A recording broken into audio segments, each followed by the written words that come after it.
जैसे कि आप सभी जानते हैं 8 मार्च इस समय होली आ रही है। तो होली का त्यौहार जिस तरह यूपी में मनाया जाता है, तो हम तो जरा भी अपेक्षा नहीं कर सकते थे कि 8 मार्च को तो इस तरह भी याद करेगा कि उस दिन वीमेंस डे भी है, महिला दिवस, अंतर्राष्ट्रीय महिला दिवस है।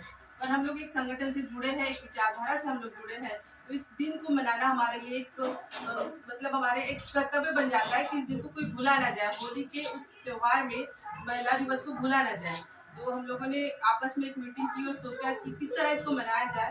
तो हम लोगों ने मतलब मैं थोड़ा सा आपको बताना जरूरी समझूंगी कि हम लोगों ने सोचा कि एक तरह बैठक हम लोग चर्चा के रूप में की जाए, जहाँ हमारे साथी सर, हमारे सेम विचारधारा वाले प्रोफेसर यहाँ पे जो प्रोफेसर महिला प्रोफेसर है, जिनसे हम लोग हमेशा बातचीत होती रहती है, वो सब यहाँ आए। कुछ बस्ती के साथी थे, वो लोग यहाँ आए, और हमारे जो आपस के साथी थे वो एक साथ मिले और हम लोग इस दिन को सेलिब्रेट करें। इससे बड़ा एक हमारा एक प्रोग्राम हम लोग आयोजित कर रहे हैं, उसके बारे में हम आपको फोन पे या उस पर करते रहेंगे। लेकिन आज भी हम लोग की अंतर्राष्ट्रीय महिला दिवस, जिसको हम लोगों ने इसके पहले भी, जैसे कोरोना काल था तो उस समय तो कुछ नहीं, लेकिन उसके बाद हम लोगों ने एक आप जैसे यहाँ सीर बस्ती है, वहाँ पे कामगार महिलाएं काफी संख्या में काम करती है, तो उन लोगों से हमारा अच्छा खासा संपर्क हुआ। अच्छी खासी वहाँ पे एक जमात बनी कि वहाँ जा सकते हैं हक से और वहाँ बैठ सकते हैं, बातचीत हो सकती है। वहाँ से एक स्वर निकला कि क्यों ना एक सांस्कृतिक रूप को मनाया जाए महिला दिवस को। तो पहली बार हम लोगों ने पिछले साल उसको एक सांस्कृतिक दिन के रूप में मनाया, जिस तरह मतलब एक महिलाओं पे समर्पित हो। तो ऐसे कुछ गीत, कविता, नृत्य, कला जो भी आपको महिलाओं को आती है, वहाँ में हमारे बस्ती की हमारे साथी लोग जहाँ जिस तरह से वो कर सकती थी, उन्होंने वो प्रस्ताव मतलब सबके सामने की। हम लोगों ने खाने पीने की भी व्यवस्था की, तो इस तरह वो हमने, और उसी दिन को लोगों ने बहुत पसंद भी की। इस तरह से होना चाहिए सांस्कृतिक संध्या, तो वो भी एक पार्ट है इस महिला दिवस का, आगे होने वाला है। हमें उसको भी आप सभी को करूंगी कि आप आए वहाँ पे भी।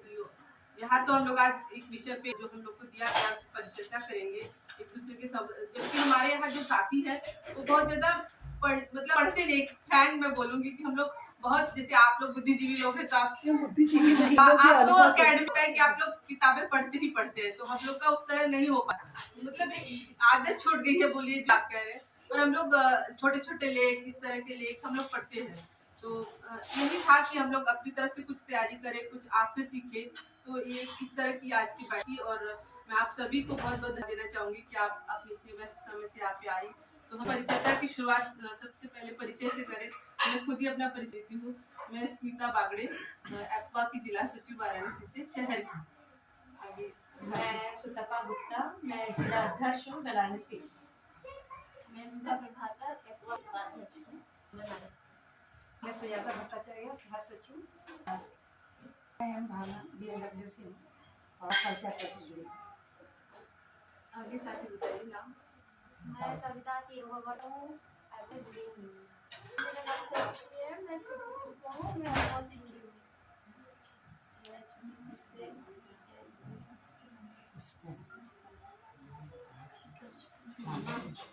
मेरा नाम कुशवती है, हम भी अप्पा से जुड़े बहुत देर से। मेरा नाम बिमला देवी है, हम भी अप्पा से जुड़े, छोटी सी गोवर्धन से। मैं प्रियंका, मैं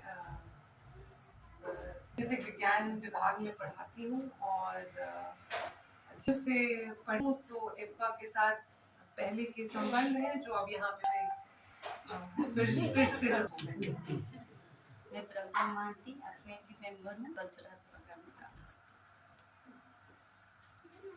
मेरा नाम कमली, हम एप्पा से जुड़ल है, छोटा सा। मेरा नाम शीला है, मगर सभी शीला ही काका बस मैं शीला बता देते सबसे बढ़िया। मेरा नाम शीला है, छोटा सी गोवर्धनपुर से है, से जुड़ी हुई। मेरा नाम कुसुम है और मैं एप्पा के बनारस बॉडी में भी हूँ और उत्तर प्रदेश की सचिव भी हूँ। मैं विभाग एप्पा कमेटी से जुड़ी हूँ। मैं ट्रेड यूनियन एक्टिविस्ट।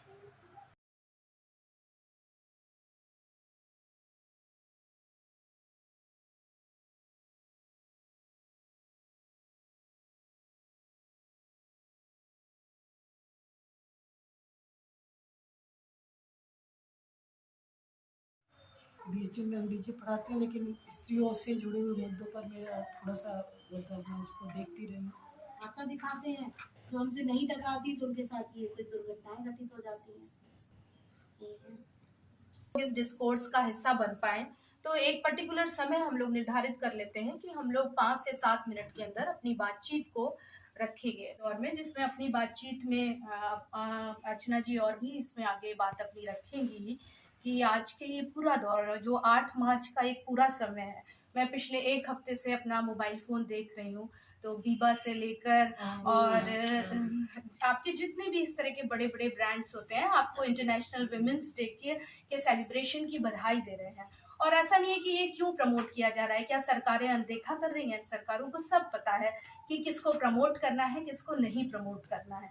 तो तमाम इस तरह के सेलिब्रेशन के जब आते हैं तो आप समझ ही सकते हैं कि इसका क्या मतलब है। आइए, हाँ आइए, बाजार में आइए, आप विमेन सेलिब्रेशन करिए, आप खूब खरीदिए, मुनाफा इससे बाजार खूब उन्नत होगा, मुनाफा होगा और महिलाएं जो इस बाजार में कमोडिटी हैं उसको और ज़्यादा विस्तार मिलेगा।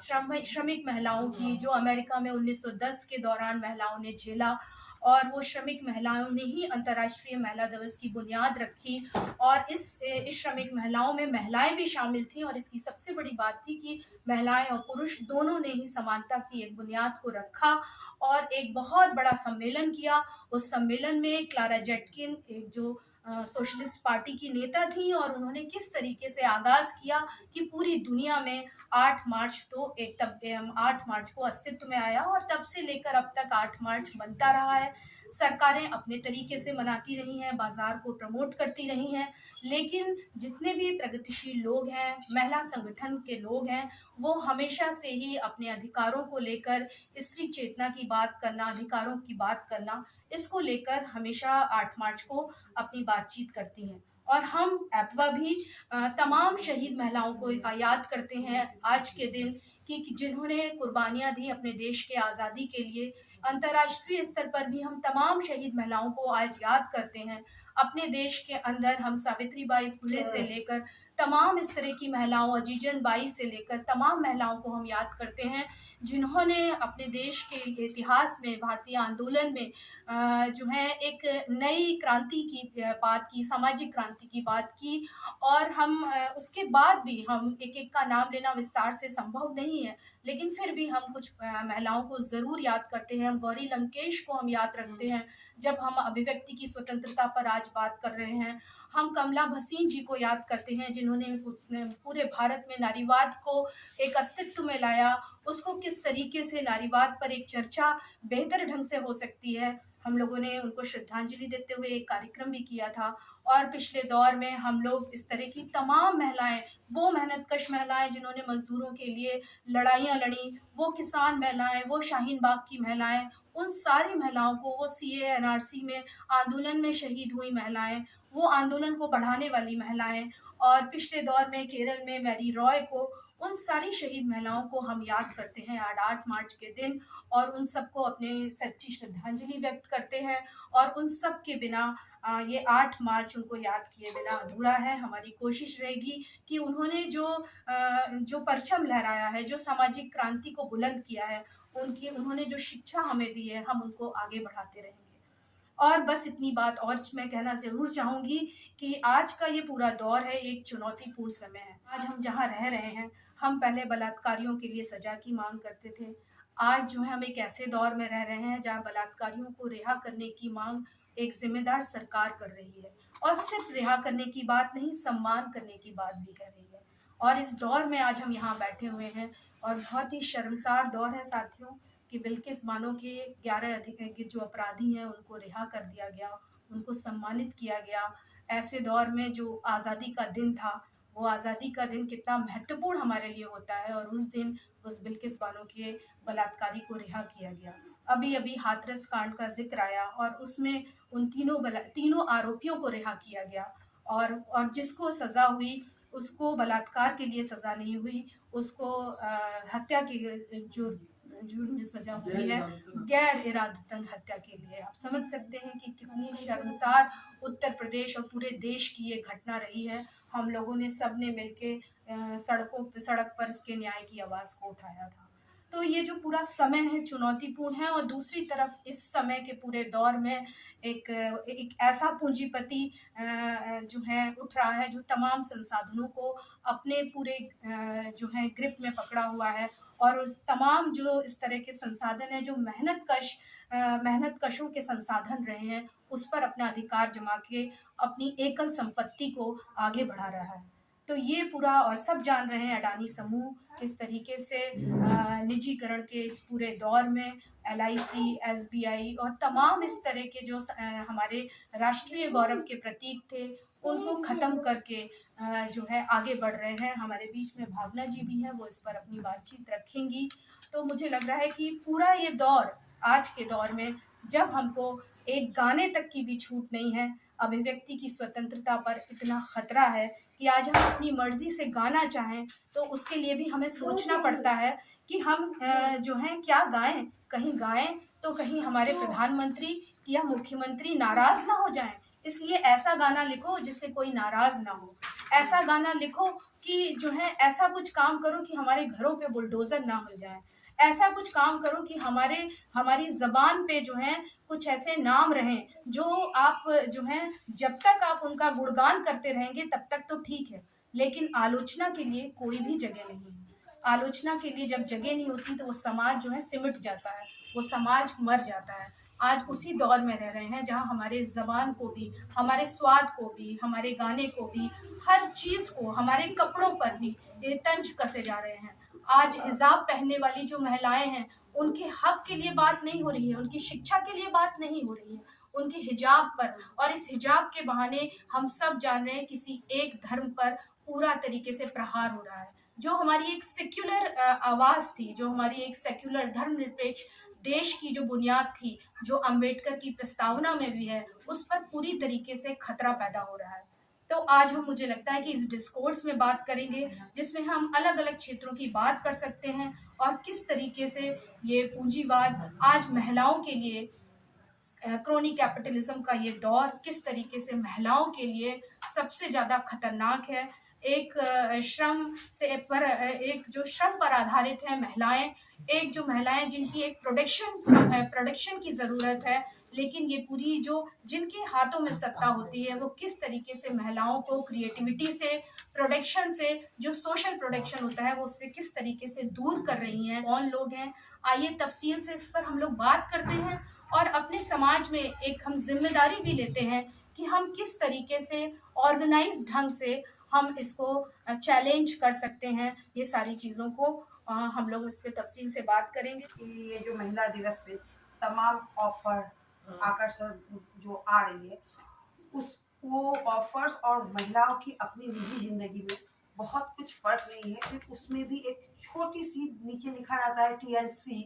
हाँ, और वो महिलाओं की जिंदगी में भी वही है TNC, क्योंकि हम खुद एक बहुत लिबरल फैमिली से हैं, हमारे पढ़े लिखे फैमिली, सारी फ्रीडम्स है, सब कुछ है, लेकिन एक TNC है लाइफ में, जो हमेशा ये होता है कि इसी घर में मीटिंग में मेरे हस्बैंड आते हैं, तो ये एक उदाहरण है कि वो अगर उनको 2 बजे आना होता है तो वो कह देती कि 2 बजे तक लंच दे देना यार, हमें जाना है। और इसी मीटिंग में हमें आना होता है तो 2 बजे तक हमको पूरे परिवार को लंच बना के खिला के करके सारी व्यवस्थाएं देख करके आनी होती है। तो ये जो छोटी छोटी TNC हमारी ज़िंदगी में रोज़ की लगी रहती है, कि आप मिडिल क्लास से हो, अपर क्लास से हो, किसी भी क्लास से हो, और महिला की जात धर्म से तो कोई फ़र्क नहीं होता, क्योंकि उनकी अपनी ही एक जाति है, वो महिला है ही। उनको हमेशा एक अलग ही बेटी हो या बहू हो, घर में एक छोटी सी फ़र्क हमेशा ही महसूस होती ही है, जो घर के जेंट्सों की अपेक्षा। तो ये छोटी छोटी समस्याएं रोज़ की है, रोज़ हम लोग उससे लड़ते हैं। ये बोलने वाली बात नहीं है कि हमारे साथ ये है, ऐसा वो एक नॉर्मल है, ये आज से नहीं हजारों सालों से चले आ रहे हैं, जिसको इतनी आसानी से ख़त्म नहीं कर सकते हैं। हो सकता है हमारे भी जीन में, हमारे भी खून में वो भर गए हो, कि उसे हम भी समाप्त करने में थोड़ी कोशिश कर रहे हैं कि ऐसा ना हो, लेकिन सारे लोगों में होता ही रहता है। आप सारे लोग ये चीज़ इस TNC से क्रॉस करके ही आए होंगे, क्योंकि वो एक दायरे से हम लोग बाहर नहीं हो पा रहे हैं। जैसे कि आज का हमारा विषय है महिलाएं, पूंजीवाद, फांसीवाद और महिलाएं। तो जब फांसीवाद की बात आती है, तो जहाँ तक मैंने थोड़ा बहुत पढ़ा, तो मुझे लगता है कि जब एक राष्ट्र एक धर्म की, एक राष्ट्र की अवधारणा करता है, तब एक फांसीवाद उभर कर आता है कि जब जिस तरह से हमारे सरकारें हैं इस समय एक दो दुश्मन हमारे सामने रखे गए हैं। मतलब एक तो हम लोग खुद जैसे हिंदू आ गए और हमारा दूसरा दुश्मन दिखाया जाता है मुस्लिम। ये हमारा दुश्मन है, इसको हमसे कैसे निपटना है। हालांकि जो दलित वर्ग है वो भी हिंदुओं में उनके लिए दुश्मनी है, पर वो उनको साथ लेके अपना फांसीवाद आगे ला रहे हैं। और मुझे लगता है कि ये कहीं ना कहीं हमारे लिए, हम महिलाओं के लिए, हम सभी समाज के लिए बहुत कठिन परिस्थितियां है कि इस समय में हम अपने मतलब स्तर पर कुछ भी कर नहीं पा रहे। जैसे हम लोग सड़क पे नहीं उतर पा रहे। जैसे हमारे साथी ने अभी बात की थी कि हम लोग पुलिस के खिलाफ हम लोग बोले तो हम लोग घर में बहुत बड़ी ये हो गई। तो उसके लिए मैं बताना चाहूंगी, हम लोग जब सावित्रीबाई फुले जयंती का हम लोगों ने सप्ताह किया था तो हम लोग सड़क पे उतरे थे और हम लोगों ने एक अधिकार शिक्षा रैली नाम का एक सिंपल रैली हम लोगों ने निकाली थी। उसमें कोई ऐसे पोस्टर्स नहीं थे, ना कोई नारे थे, छोटी छोटी बच्चियां थी और हम लोग की महिलाएं थी। तो वहाँ पुलिसों ने इतना हम लोग का मतलब दमन किया कि हम लोग चाहते थे कि हम बाबा साहब की प्रतिमा तक वहां तक जाए, पर ये जो फांसीवाद और जिस तरह की आज की सरकारें हैं उन लोगों ने हमको वही रोक दिया।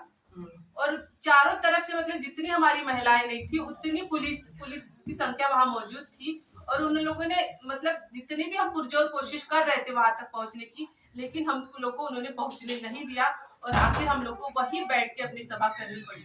तो ये जो उदाहरण है ये फांसीवाद की तो उदाहरण है, जो कि हम अपनी ही स्वतंत्रता के लिए अपनी ही बात जो जिस सरकार को हमने क्या जैसे हमारे जैसे लोगों ने चुन के दिया है उससे हम बात नहीं रख पाते।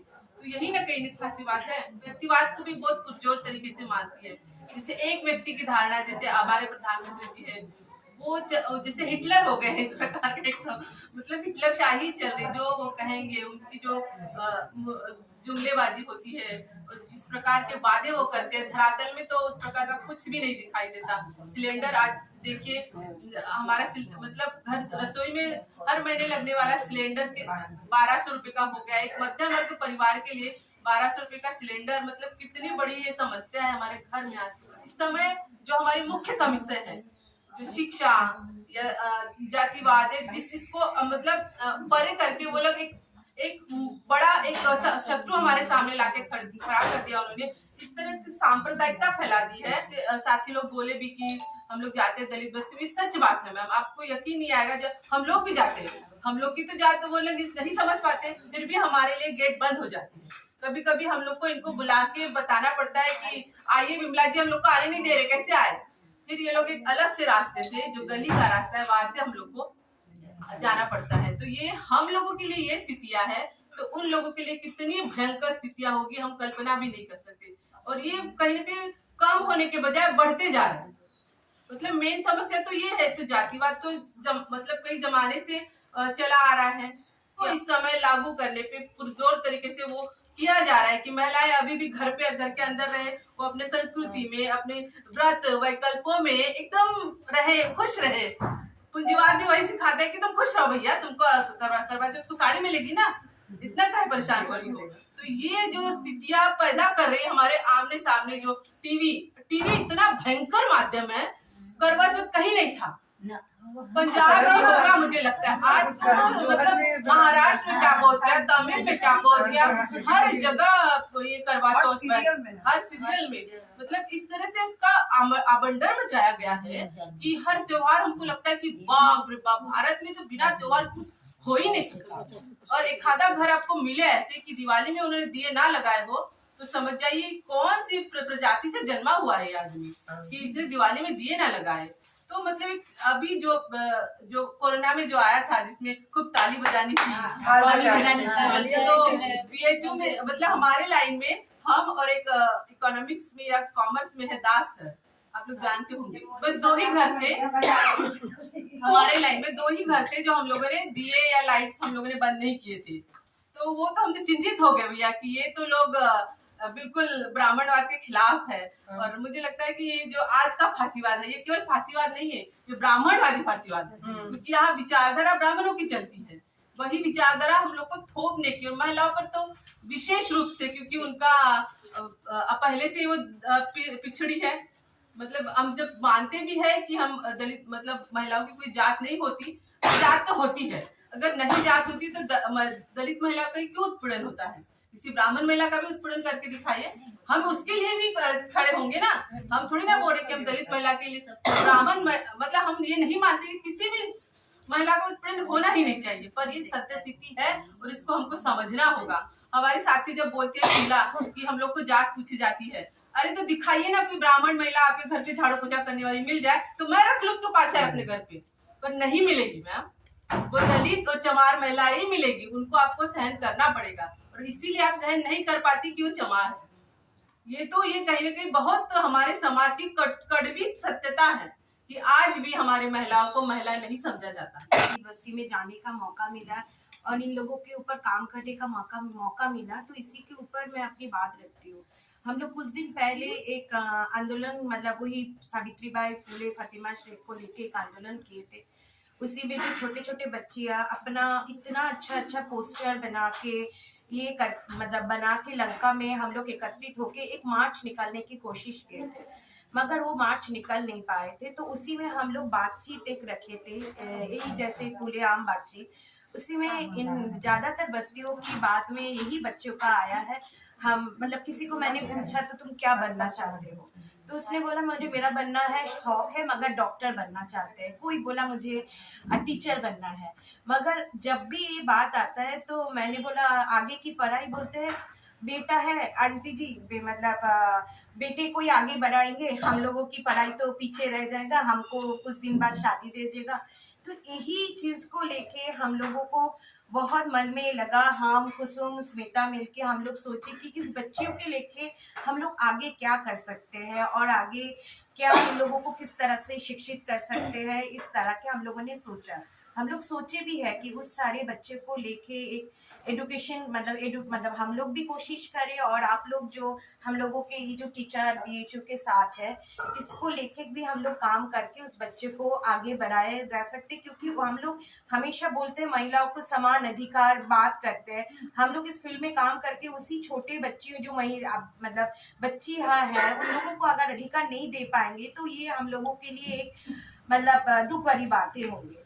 ये तो एक फील्ड में काम करते हुए बात हुआ। और एक जैसे मैं एक BHO में आई, मैं एक्चुअली बंगाली हूँ, ठीक है। मैं अपना जो मेरा जो वेस्ट बंगाल की मतलब जो कलकत्ता ये जो बोलिए वेस्ट बंगाल की सोच महिला आंदोलन के प्रति बहुत पहले से ही थोड़ा हम लोग खुले सोच रखते थे। जब मैं ये यूपी में पहली बार आई, मुझे पहली बार आके मुझे पहला सुनना पड़ा था आपकी जाति क्या, जो मैं पहले इस चीज को कभी हमारे वेस्ट बंगाल में फेस करके नहीं आई। तो मैं सोची कि क्यों मेरी जाति पूछा है, चमार हो, पहले टाइटल पूछा गया, पहले पूछा चमार हो। तो ये सारी चीजें जो ये मतलब जो हम लोग बोलते हैं जो जातिवाद खत्म होना है, जाति प्रथा, मगर ये जो हमारी यूपी की जो सोच है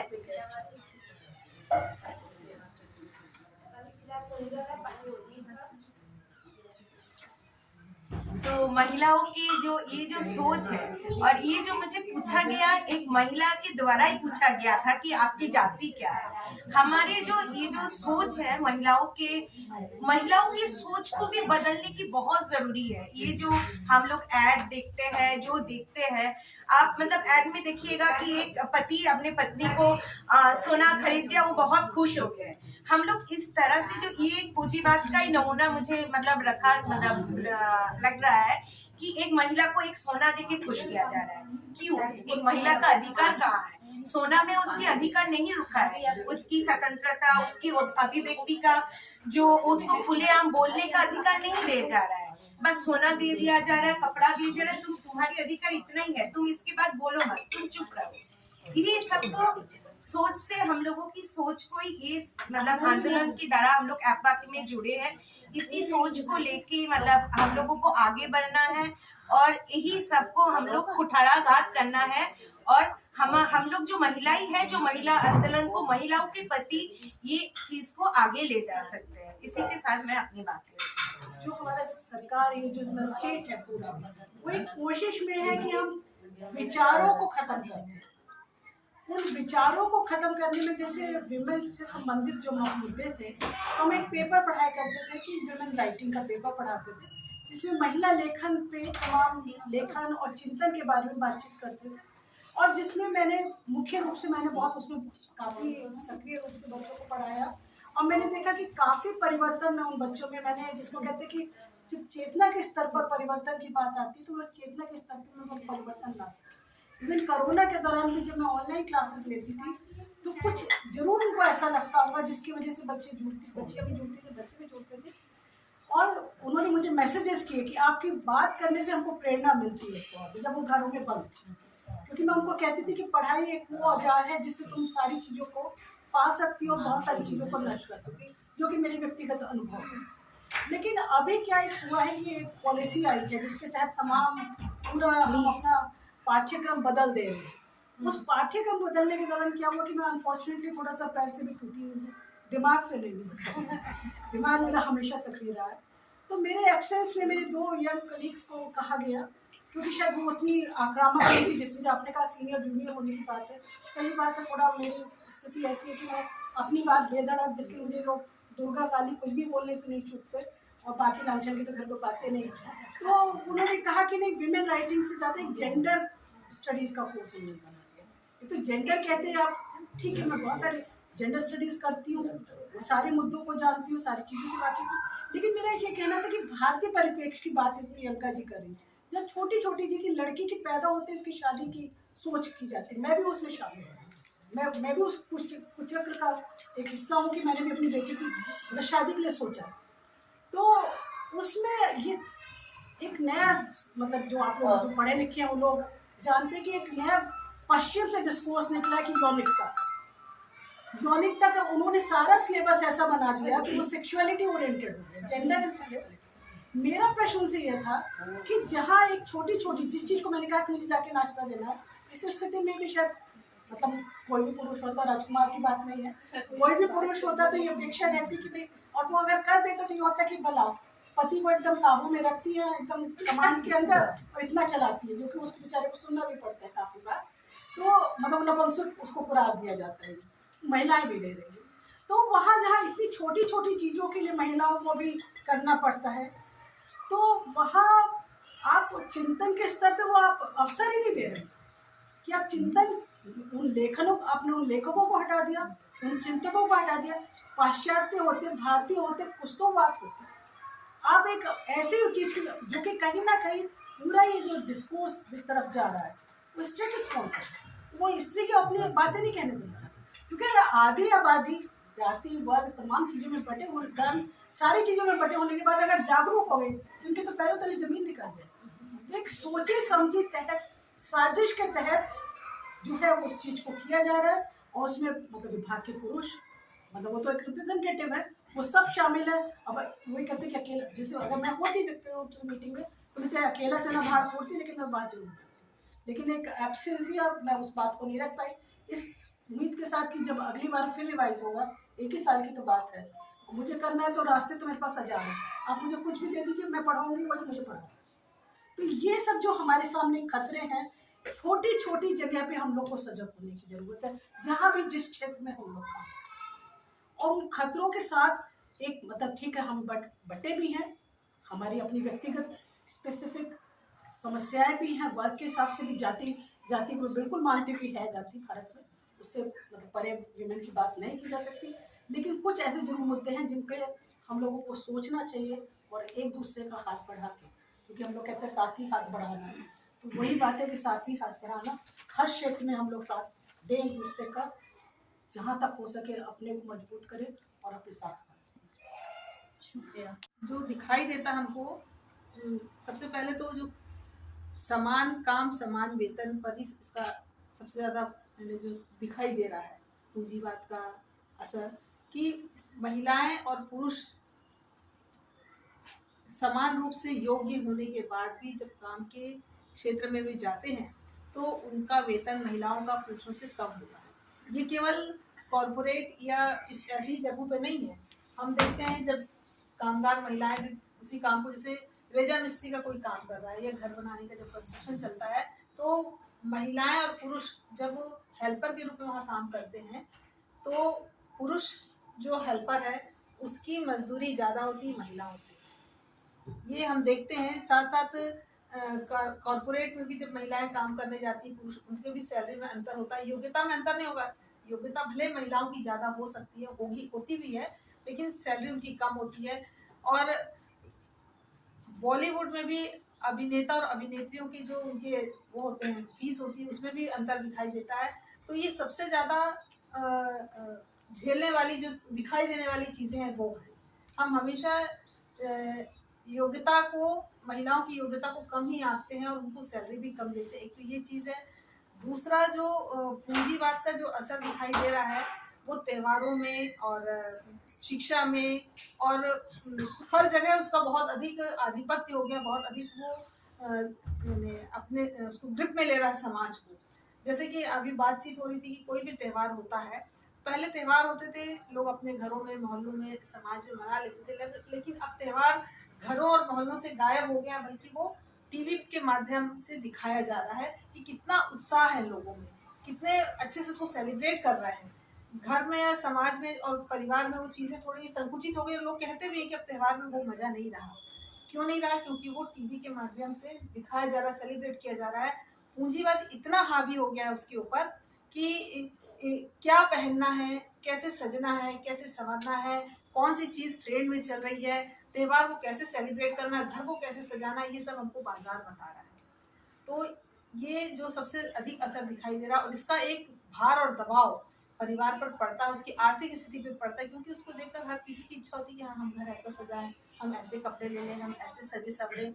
तो ये चीजें हमको दिखाई दे रही। तो पूंजीवाद का जो असर है ये हमारे समाज, किचन में, घरों में, घर की सजावट में, पहनने ओढ़ने में, हर जगह हमको दिखाई दे रहा है। बाजार महिलाओं को ग्रिप में लेने के लिए ही ये सब कर रहा है, क्योंकि पता बहुत बड़ा बाजार, पूरे देश का बहुत बड़ा बाजार का हिस्सा महिलाओं के शौक और उनके सजने संवरने और उनकी इच्छाओं के आधार पर संचालित होता है। उनको किसी न किसी तरीके से ग्रुप में लेकर बाजार में वो चीजें प्रस्तुत की जाती हैं। फिर प्रस्तुत करने का जो एक माध्यम होता है वो विज्ञापन भी होता है। तो विज्ञापन में भी महिलाओं को दिखाया जाता है। तो ये कहा जाता है कि इस तरीके का विज्ञापन जो है, जैसे पुरुष के उपयोग की कोई चीजें हैं उसको भी विज्ञापन में जो आती है वो स्त्रियां ही दिखाती हैं, चाहे वो शेविंग क्रीम हो या पुरुषों के आजकल तो जैसे हम तो पहले बचपन में एक ही क्रीम सुनते थे, पूरे घर एक ही क्रीम या जो स्नो पाउडर लगाता था, लेकिन अब वो बाजार उसको भी डिवाइड कर दिया स्त्री पुरुष में। पुरुषों के लिए ये क्रीम है, स्त्रियों के लिए ये क्रीम है, डिओड्रेंट जो आता है, जो इत्र आते हैं, वो सब अलग अलग बांट दिया गया है। तो इस तरीके से बाजार को किस तरीके से विस्तारित करना पूंजीवाद बहुत अच्छे तरीके से समझ गया और उसको वो प्रस्तुत कर रहा उस तरीके से। फिर स्कूलों में, कॉलेजों में जो फिल्मों में दिखाया जाता, फिल्में भी पहले बनती थी तो सामाजिक मुद्दों को लेकर फिल्में बनती थी। एक कोई ऐसा एक होता था कि देखने में अच्छा लगता था बहुत, लेकिन आजकल जो फिल्में बन रही हैं उसकी शुरुआत ही ऐसी होती है कि जो यंग जनरेशन है वो इतना उसको लेकर क्रेजी हो जाता है कि वो चीज़ें वो खुद भी करना चाहता है। वैसे ही कॉलेज का जो दिखाया जाता है फिल्मों में सीन या दृश्य दिखाए जाते हैं, वो ऐसे दिखाए जाते हैं कि उसके अलावा जीवन में कुछ है ही नहीं, यानी कोई संघर्ष नहीं, कोई नजरिया नहीं, सामाजिक चीजों को लेकर कुछ भी चीजें उसमें नहीं रहती है। लेकिन तो यंग जनरेशन की जो बुद्धि है, एक तो फोन के कारण और दूसरा उस तरीके की जो चीजें देख रहे उसके कारण उसकी जो वैचारिकता है वो खत्म हो गई है। आज के बच्चे से भी हम किसी मुद्दे पर कुछ पूछेंगे तो उस तरीके से वो व्यक्त नहीं कर पाएगा, क्योंकि उसको पढ़ने की आदत भी नहीं रहेगी। वो फोन पर ही पढ़ता जो फोन पर आता है। तो फोन पर हर चीज बहुत तथ्यात्मक रूप से सही हो ये जरूरी नहीं है, क्योंकि उसमें बहुत सारी गलत सलत चीजें भी होती है। तो उनका ब्रेन वॉश किया जा रहा है बच्चों का, तो वो पढ़ाई से दूर हो रहे हैं। तो इस तरीके की चीजें फिल्मों में भी दिखाई जा रही है, जिससे कि पूरा एक कल्चर डेवलप किया जा रहा है समाज में कि सोचने समझने का जो वो प्रक्रिया है वो यंग जनरेशन में खत्म हो जाए, वो किसी चीज का विरोध ना करे। इसीलिए आप देखेंगे कि स्कूल कॉलेज में जो यूनियन पहले बनती थी, छात्र नेता उससे तैयार होते थे, जो राजनीति में आते थे, आज खत्म हो गए, क्योंकि वहाँ यूनियन खत्म कर दी गई है।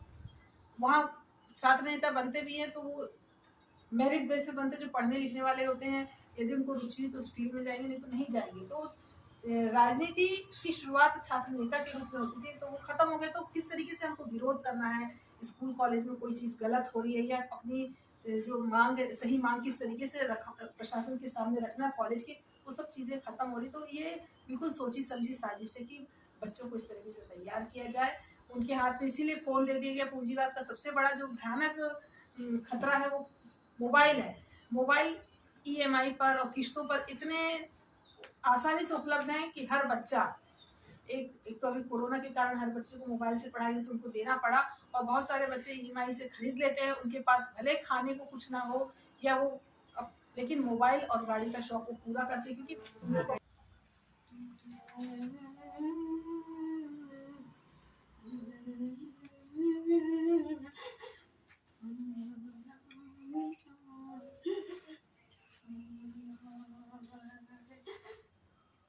मम्मा, मम्मी, मैं पार्टी में जा रही हूँ सानिया के साथ यार।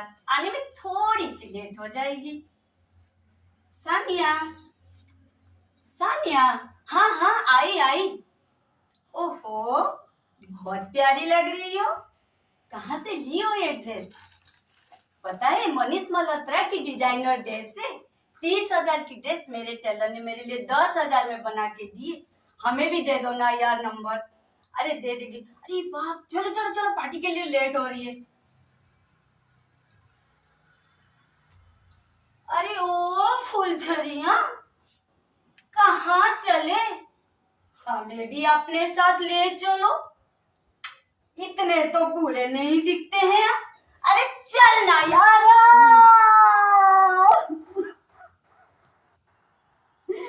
छोड़ दो हमें।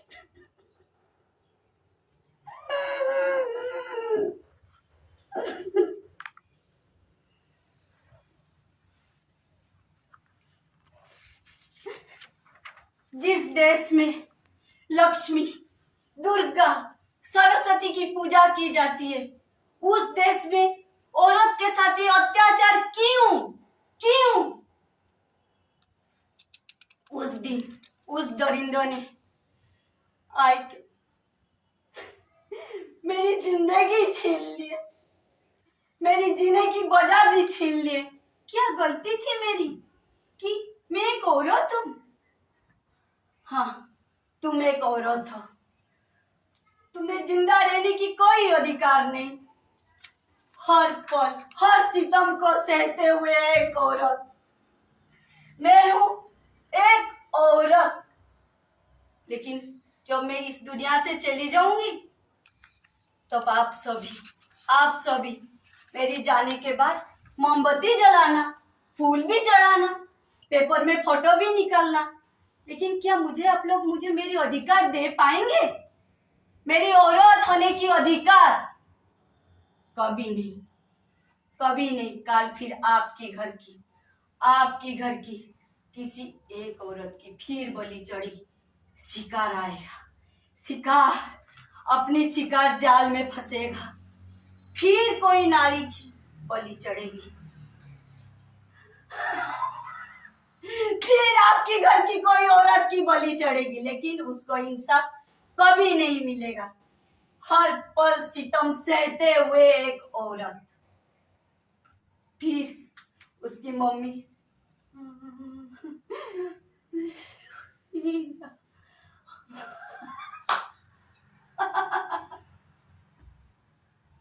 देना है तो उसके अधिकार दीजिए। औरत होने की अधिकार, ना फूल ना फोटो, लेकिन कभी नहीं मिलेगा। मम्मा, मैं फिर पार्टी में जा रही हूँ।